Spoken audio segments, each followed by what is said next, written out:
Chris, and we think that you're both right. And what I'd like to do now, and just to highlight for 1 second the bipartisan nature of the bill, I believe that as of this morning, there were 14 Democrats and 9 Republicans on the bill as co-sponsors, so it is truly a bipartisan affair. We'd like to now turn, if we could, to our guests from Iowa who have given us great assistance and really the model here. And if we could, to Representative Cownie and to Representative Lensing, thank you for joining us, and we turn over to you. You hear us?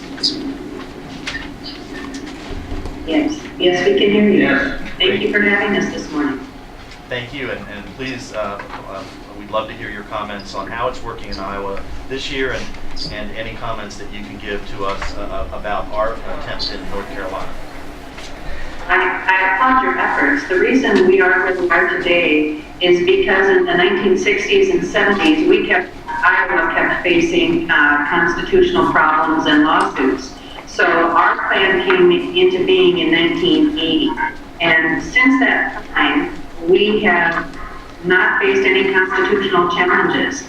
And the first time out in 1981, they took Plan number 3. Second time, they took Plan number 1. And last time in 2001, we took Plan number 2. So we just passed this plan out of state government in the House yesterday, and we will be voting on it on Thursday. Thank you, Representative. Yeah, thank you. My name is Peter Cownie, state representative from West Des Moines, and Iowa, like North Carolina.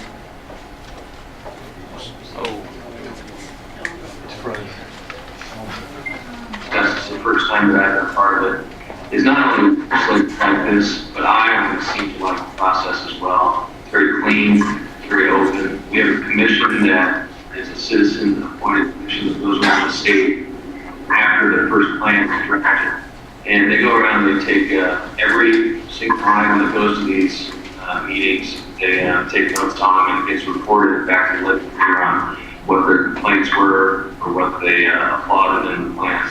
And we do, after reading it, generally, most Iowans really like the plan. They like the process. The only complaints were that some of them were upset that they're losing their congressman that they like in western Iowa, really that I read. But it really is been a very good process, a very open process. And, I was actually shown an article from the Washington Post from a lobbyist about process in Virginia as well, where they literally just a couple of legislators sit down and draw a map, and nothing could be harder the way we do things in Iowa. Legislative Services Agency is a nonpartisan agency that works for all legislators. And they draft this plan. They're basically sequestered for 45 days. So it's great for Representative Lensing and me. Speaking to both of you, we would get asked about how it was going, and ignorance is a great thing. We don't know how the map was going to come out until last Thursday. And there's always, I think, a little bit of angst on everyone's part when the map comes, because it's inevitable that people will get thrown in together, but we all live through it.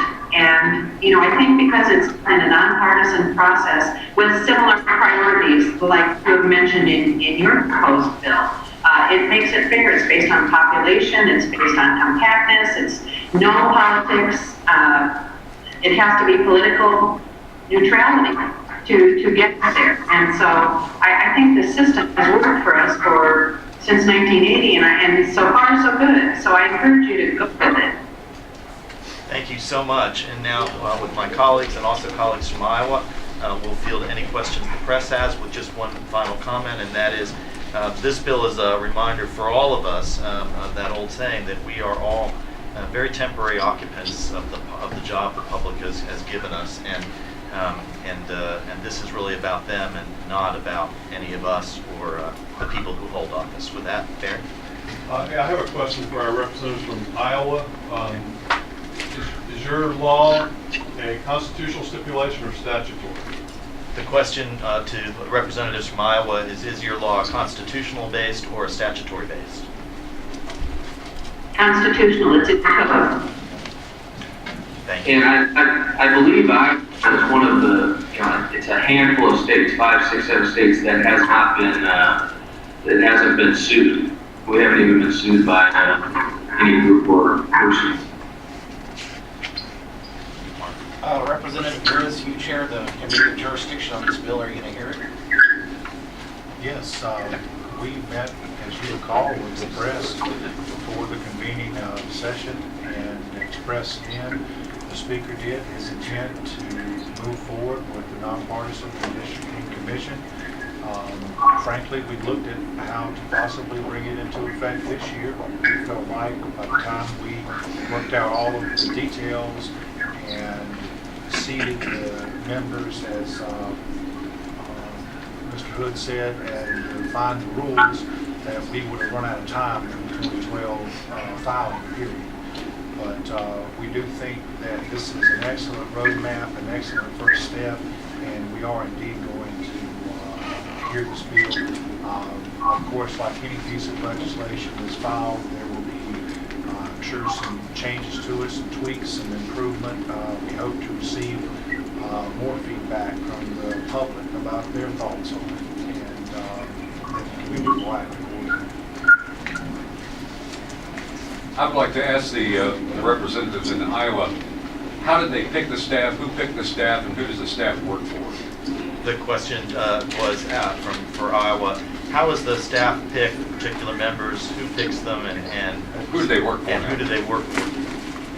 Well, it was assigned to the Legislative Services Agency, which is the nonpartisan branch of our government. And actually, the man who is doing it, Ed Cook, has done it. I think this is his second time through, so he's experienced. And he works with 2 others, nonpartisan geographers.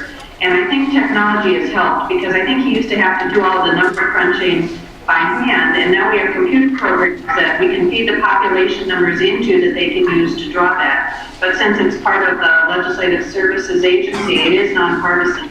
And he is truly sequestered and kept away from us a couple of months until when he gets the data and enters it, and they draw up the lines.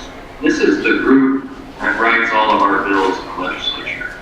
So, I mean, they write bills for Democrats, Republicans, and they really are considered nonpartisan. And as you know, members of the press, our bill focuses on the appointments through LSC as well, and then the commission itself, which is temporary, would have a member appointed by each of the ranking members of the 2 caucuses, and the 5th member chosen by those members together.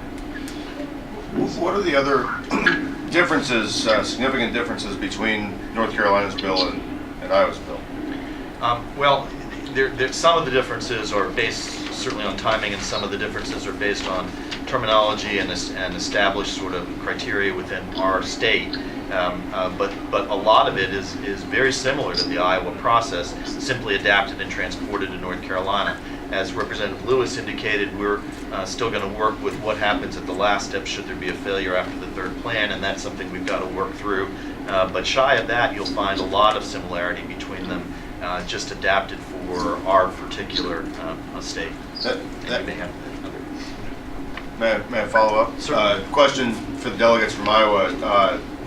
Has the 3rd plan ever failed? Question for Iowa: has your 3rd plan ever failed? No, we've only, well, in 1981, we took Plan 3, and then in the next one, they took Plan 1, and last time we took Plan 2, so it's never really gone beyond Plan 3. If it goes beyond Plan 3, it goes to the Supreme Court, and that's not happened since this has been in place in 1980. Statutorily, we have to be done by September 1st. It has to be accepted by the legislature and the governor, so he can sign it by the 15th of September. Gary? Representative Glazer, I was just wondering why y'all chose to go the statutory route as opposed to the constitutional route. I think, it remains to be seen where we finally end up, but I think the goal is obviously to get the concept out, given our bill filing deadline, to make sure that we were all on board with the details, and statutory is obviously easier for us.